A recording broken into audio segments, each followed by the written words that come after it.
ක්ලැසිෆිකේෂන් ජෙම්ස්ටෝන් මැණික්ගල් වර්ගීකරණය. අපිට මැණික්ගල් වර්ගීකරණයේදී කොටස් දෙකකට මැණික්ගල් වෙන් කරලා හඳුන්වන්න පුළුවන්.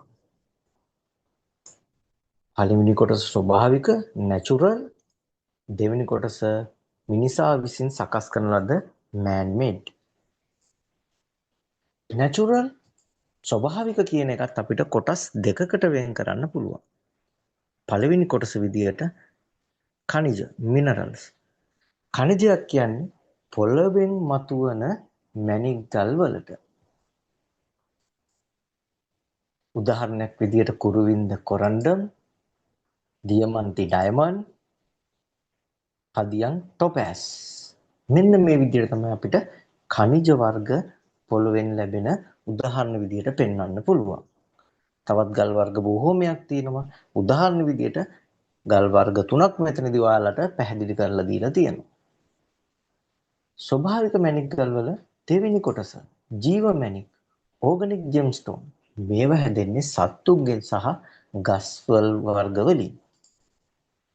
පර්ල් මුතු හැදෙන්නේ සත්තුන්ගෙන්. එහෙම නැත්නම් මුතු බෙල්ලෙන් තමයි මුතු හැදෙන්නේ. මුතු කියන මැණික් මුතු බෙල්ලෙන් හැදෙන නිසා ඒක අපි ජීව මැණික් විදියට ඕගනික් මැණික් විදියට හඳුන්වනවා.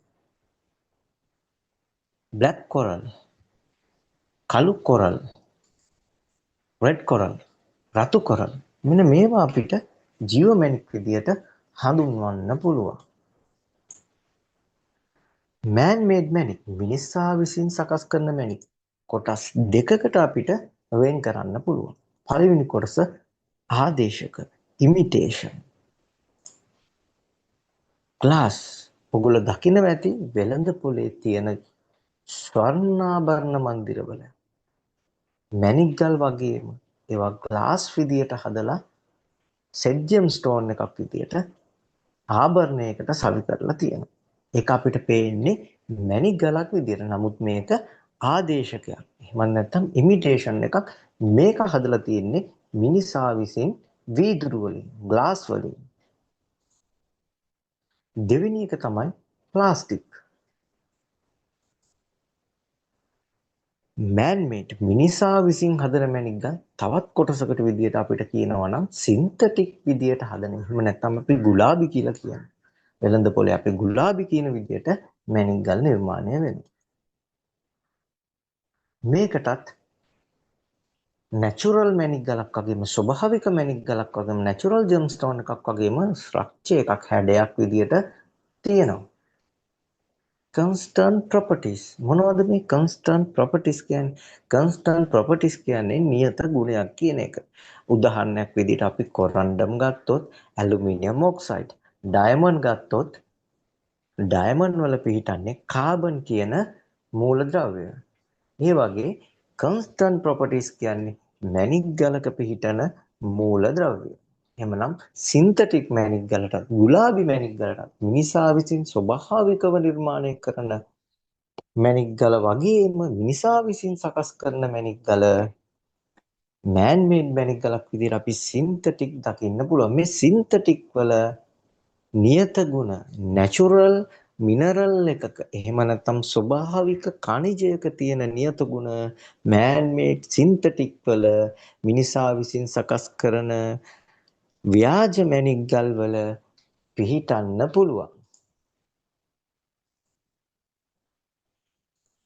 මේ දෙකම එකම විදියට අපිට හම්බෙන්න පුළුවන්. ජෙම් බිස්නස් එකේ මැණික් ව්‍යාපාරය තුල මැණික් ගල් ස්වභාවිකව සහ සින්තටික් විදියට අපිට දකින්න ලැබෙනවා. මේ ස්වභාවික මැණික් ගල් හා සින්තටික් මැණික් ගල් දෙකම එකම විදියට අපිට දකින්න ලැබෙන්න පුළුවන්.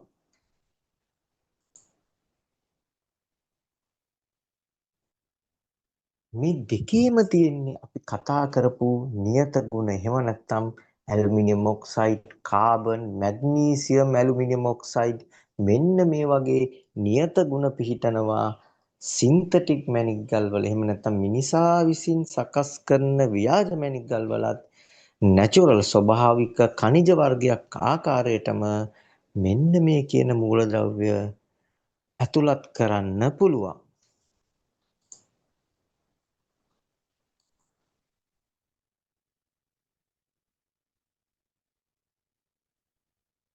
මැණික් ගලක ಗುಣ එහෙම නැත්නම් qualities තියෙනවා. අපි කතා කරන්න යන්නේ මැණික් ගලක ಗುಣ ගැන.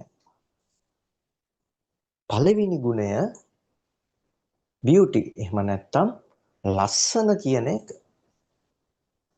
ලස්සන ගත්තම අපිට කොටස් කිහිපයක් අපි මැණික් ගලක ලස්සන විදියට දකිනවා. පළවෙනි එක තමයි වර්ණය. ඔයගලන්ට දැන් මේ දකින්න ලැබෙන මැණික් ගල් වල රතු සහ නිල් වර්ණය ඉතාමත්ම ලස්සන ආකාරයට පේනවා. පළවෙනිම මැණික් ගලක තියෙන ගති ලක්ෂණයක්. එහෙම නැත්නම් ගුණයක් වෙන්නේ ලස්සන කියන එක. ඒ ලස්සන යටතේ පළවෙනි කොටස වර්ණය කියන එක.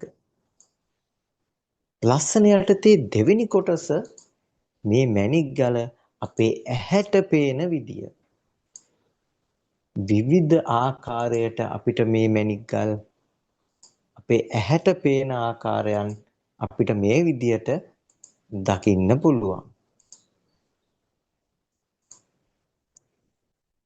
විචිත්‍රවත් වූ මැණික් ගල් අපිට ඇහැට පේන ආකාරයට ඔප්ටිකල් ඉෆෙක්ට් එකක් විදියට පේනවා නම් අපි ඒක මැණික් ගලක ක්වොලිටි එකක් එහෙම නැත්නම් ගුණයක් ලස්සන ගුණයක් ලෙස දකිනවා. මැණික් ගලක තව ගුණයක් තියෙනවා. පළවෙනි ගුණය තමයි බියුටි එක ලස්සනයි කියන එක. දෙවෙනි ගුණය තමයි ඩියුරබිලිටි කල් පැවැත්ම කියන එක. ඩියුරබිලිටි කල් පැවැත්ම කියන එක. ජුවලරි එකකට පළඳින මැණික් ගලක්. ආභරණයකට පළඳින මැණික් ගලක්. ආභරණයක් කිව්වම අපිට ඕනම පළඳනාවකට මැණික් ගලක් සවි කරන්න පුළුවන්. අපි ඒකට ජුවලරි එකක් කියලා කියනවා. ලෝකේ බොහෝ ධනවත් රටවල පළඳින සපත්තුවට පවා මැණික් ගල් දියමන්ති සවි කරනවා. සෙට් ජෙම් ස්ටෝන් එකක් විදියට දියමන්ති මැණික් ගල් සපත්තු වලට පවා සවි කරනවා ලෝකේ බොහෝ දියුණු ධනවත් රටවල් වල. ඩියුරබිලිටි එක කල් පැවැත්ම. මොකද්ද කල් පැවැත්ම වෙන්නේ? මැණික් ගලක දූවිල්ලට ඒක සිහිරීමකටපත් වෙන්න බෑ. සබන් වලට, කිමිකල් වලට, එහෙම නැත්නම් රසායනික ද්‍රාවණයන් වලට, ලික්විඩ් වලට මේ මැණික් ගල සවුත්තු වෙලා. එහෙම නැත්නම් මේ මැණික් ගලේ ඔපය නැති වෙලා යන්න බෑ. එහෙමනම් මැණික් ගලක් කියන්නේ අනිවාර්යයෙන් මේකේ නියත ගුණයක් විදියට කල් පැවැත්ම ඩියුරබිලිටි එක තියෙන්නම ඕනේ. මේ ආකාරයට මැණික් ගලක හීරීමක් කැඩීමක් බිඳීමක් වෙනවා නම් ඒ මැණික් ගලේ කල් පැවැත්ම අඩුයි කියලා තමයි අපිට දකින්න ලැබෙන්නේ.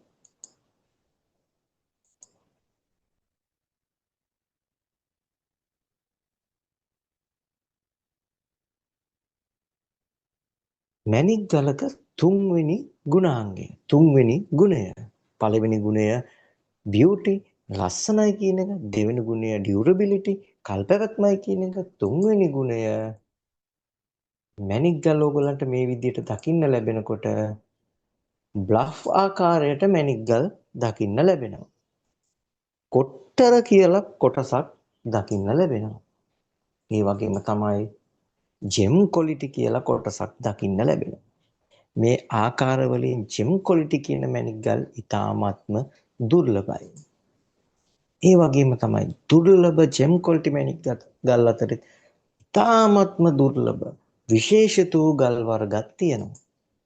මස්කර් වයිට්, ටාෆයිට්, සෙරන්ඩිබයිට්, රෙඩ් බෙරිල්, එහෙම නැත්නම් බික්ස් බයිට්. මෙන්න මේ වගේ මැණික් ගල් ඉතාමත්ම ජෙම් ක්වොලිටි මැණික් ගල් අතරේ දුර්ලභ මැණික් ගල් වර්ග. එහෙනම් මැණික් ගලක තියෙන තුන්වෙනි ගුණාංගය තමයි දුර්ලභ බව, rarity.